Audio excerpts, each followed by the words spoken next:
कक्षा 10 सामाजिक विज्ञान की कॉपी किस तरह से लिखें। तो प्रिय विद्यार्थियों, इस वीडियो में हम चर्चा करेंगे कि राजस्थान बोर्ड की जो कक्षा 10 की सामाजिक विज्ञान की जो कॉपी है, एसएसटी की यानी कि सोशल साइंस की जो कॉपी है, उसमें आपको किस तरह से उत्तर लिखने हैं, ताकि आपके जो है आप अगर जैसे बहुत अच्छे से तैयारी आपने कर रखी है तो आपके 80 में से 80 मार्क्स आपके आ सके। ठीक है ना। तो उस 80 में से 80 मार्क्स के लिए यानी कि हमने यहाँ पर जो है टॉपर की कॉपी लिए, टॉपर 2022 की। ठीक है ना।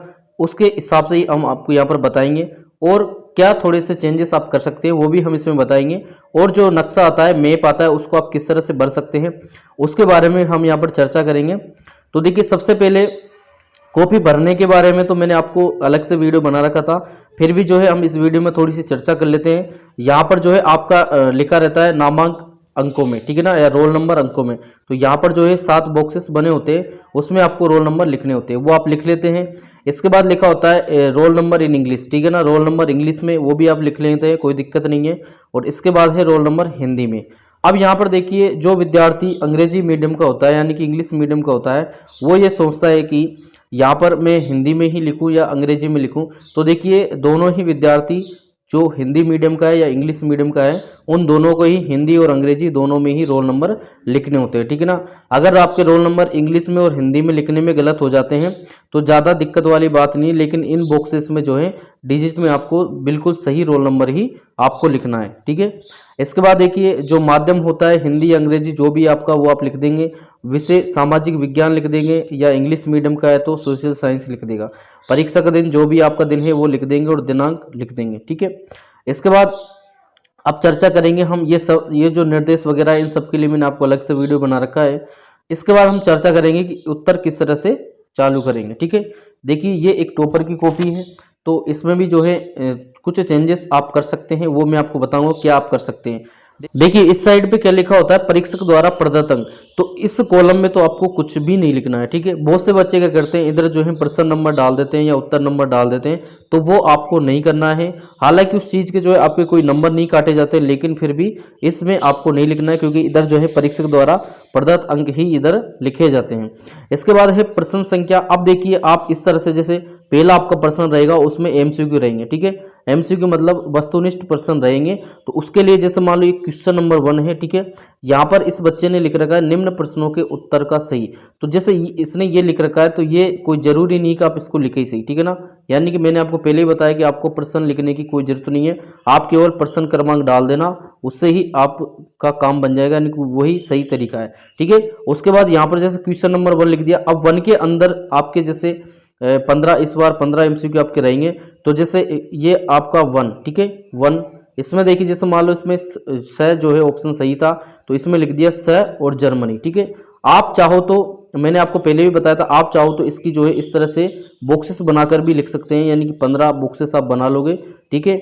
ये बना लिए, तो यहाँ पर पहला, यहाँ पर दूसरा, यहाँ पर तीसरा, इस तरह से। जब पहले में स है तो यहाँ स लिख दिया, दूसरे में द है तो द लिख दिया। इस तरह से आप जो है इसको कर सकते हैं। ठीक है ना। और चाहो तो आप इसे भी कर सकते हैं। इन दोनों तरीके से आप एमसीक्यू क्वेश्चन को कर सकते हैं, इसमें कोई दिक्कत नहीं है। ठीक है। ये देख सकते हो आप कितने अच्छे तरीके से उन्होंने लिख रखा है। और दो प्रश्नों के बीच में कम से कम एक लाइन का आपको जो है जगह छोड़ना है। यहाँ पर इन्होंने 2 छोड़ा है, लेकिन आप 2 भी छोड़ सकते हैं, लेकिन कम से कम एक लाइन का आपको जो है जगह जरूर छोड़ना है, ताकि पता चले कि आपने कौन सा ये लिख रखा है। ठीक है। यहाँ पर बच्चे ने लिख रखा है पीटीओ। ठीक है ना। तो आप नहीं भी लिखें तो भी कोई दिक्कत नहीं है, पीटीओ लिखना कोई आवश्यक नहीं है। ठीक है ना। पेज तो वैसे भी पलटे जाएंगे, तो आप लिख भी दो, नहीं भी लिखो, कोई दिक्कत नहीं है।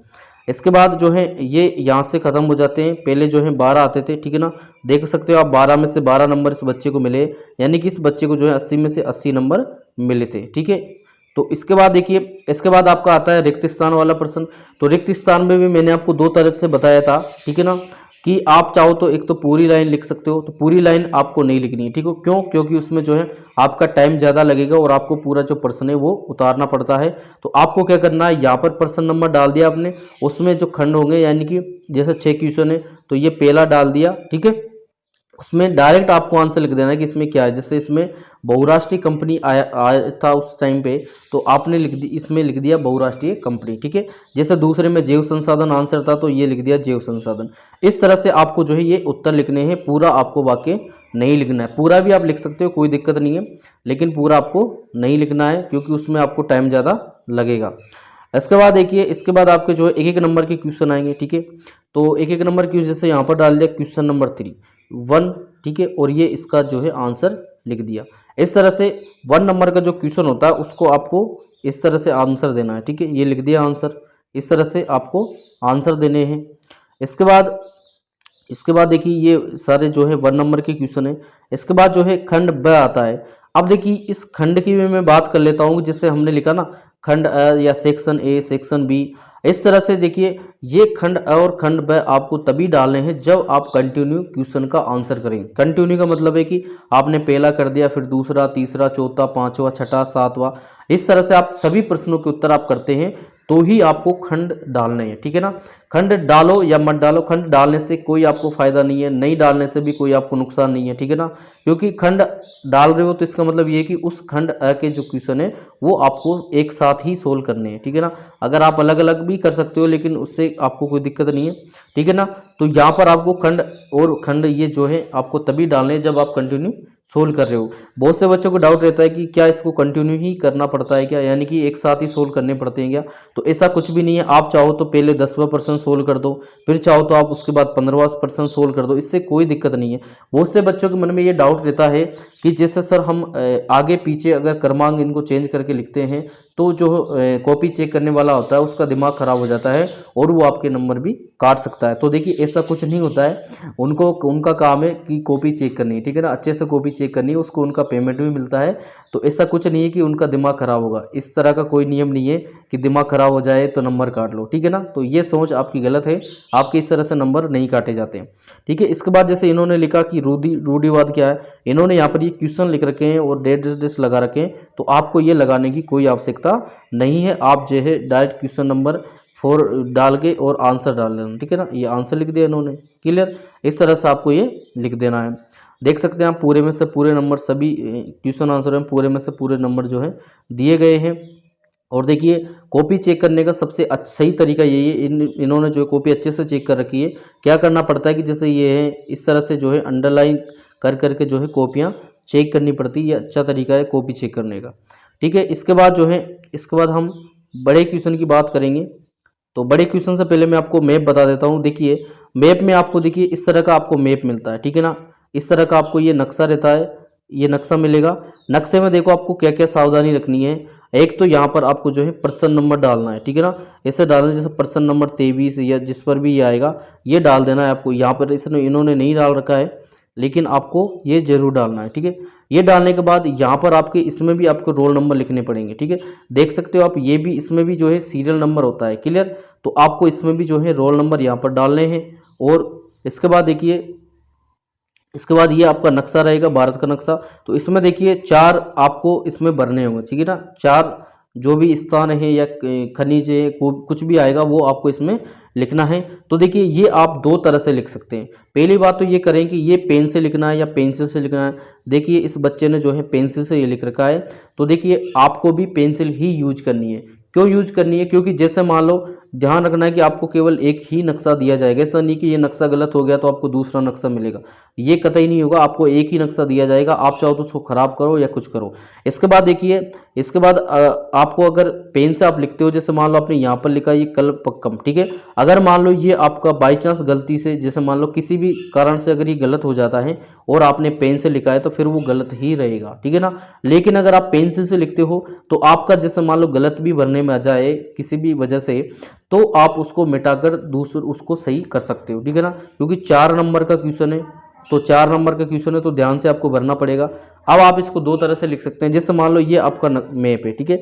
अब मैप देखो छोटा आता है, यानी कि ये छोटी छोटी जगह रहेंगी इसमें। अब कुछ नाम बड़े होते हैं जो इस जगह में नहीं आ सकते। जैसे मान लो ये कलपक्कम है, अगर आप इसको इसमें लिखोगे तो इसमें लिखने पर ये बहुत छोटा आपको लिखना पड़ेगा।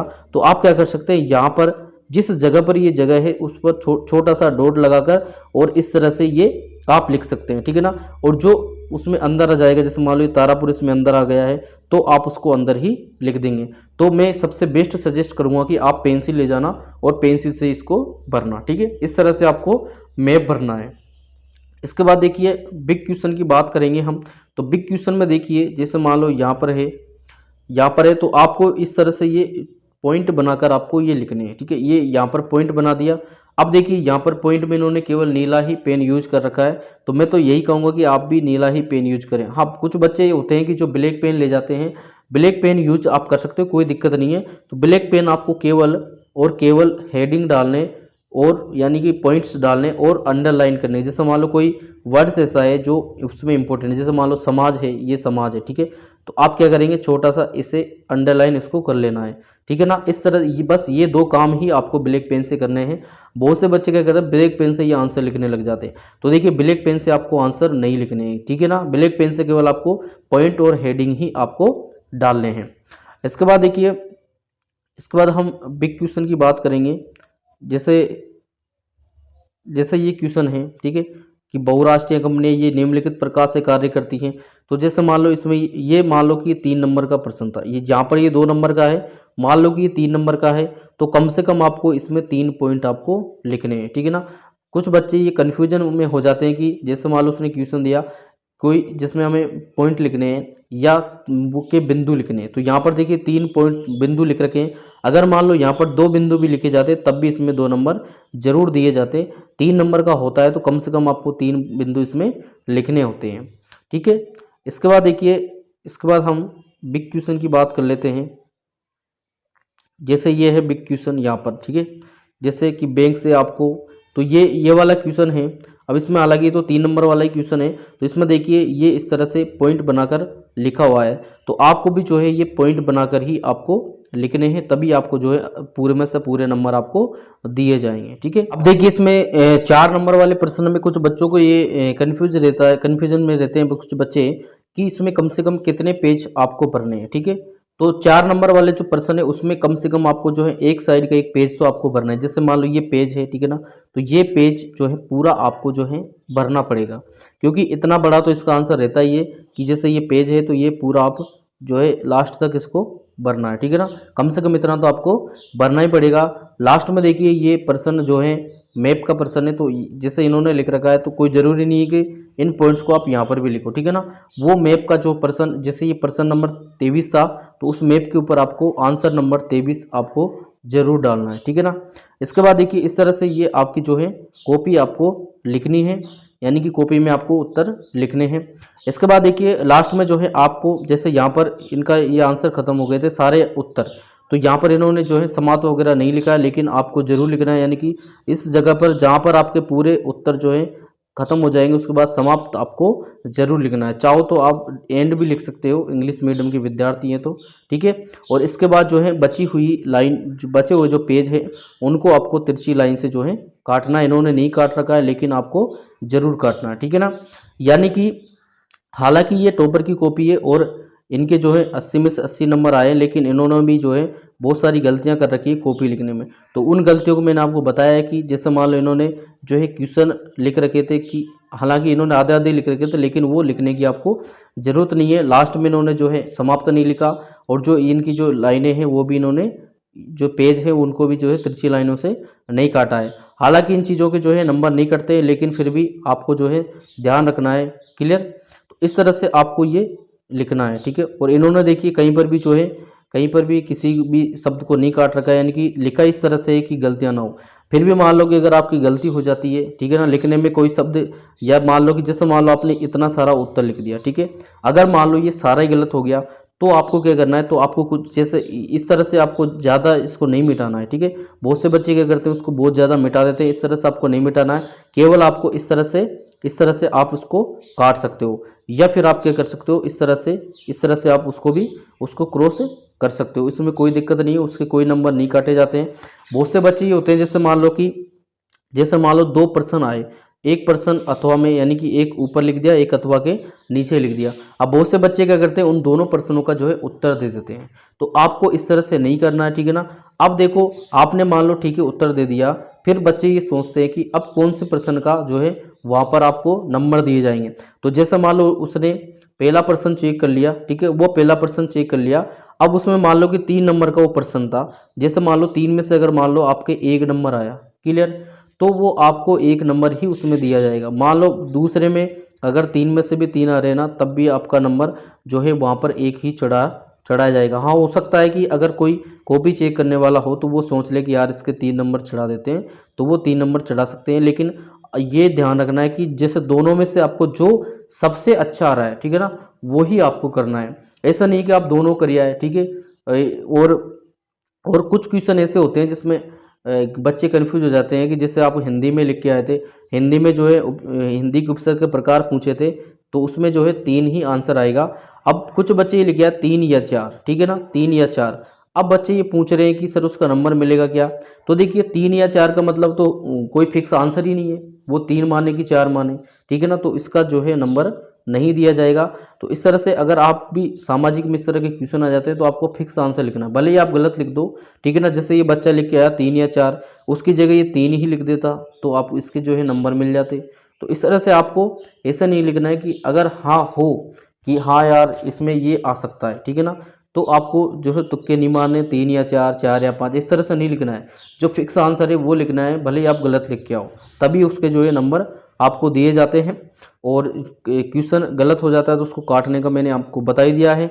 और जो है प्रश्न आगे पीछे आप कर सकते हो, कोई इसमें दिक्कत नहीं है। यहाँ पर है परीक्षक द्वारा प्रदत्त अंक, इस साइड में आपको कुछ नहीं लिखना है, प्रश्न संख्या में आपको लिखना है, ठीक है ना। इधर है परीक्षार्थी उत्तर, ये आपको लिखने हैं। अब लास्ट बात मैं आपको ये कर लेता हूँ कि जो है अच्छे नंबर और अच्छे उसके लिए जो है कम से कम आपके कितने पेज आपके बढ़ जाने चाहिए जो आप शब्द सीमा में रहो, ठीक है ना। हालांकि इसमें भी जो है कम जो है पेज भरे गए हैं, फिर भी इसके नंबर जो है दिए गए हैं पूरे। तो देखिए कम से कम जो है आपके लगभग 15 पेज के आसपास आपके पेज जरूर बनने चाहिए, ठीक है ना। 15-16 इस तरह से जो है पेज आपके भर जाते हैं नॉर्मली आप क्वेश्चन आंसर ये करते हो तो इस तरह से आपको ये कॉपी करनी है, ठीक है ना, कॉपी भरनी है। और इसके बाद अगर आपका कोई डाउट रहता है तो आप हमें कमेंट सेक्शन में कमेंट कर सकते हैं, हम उसका रिप्लाई आपको जो है ज़रूर करेंगे।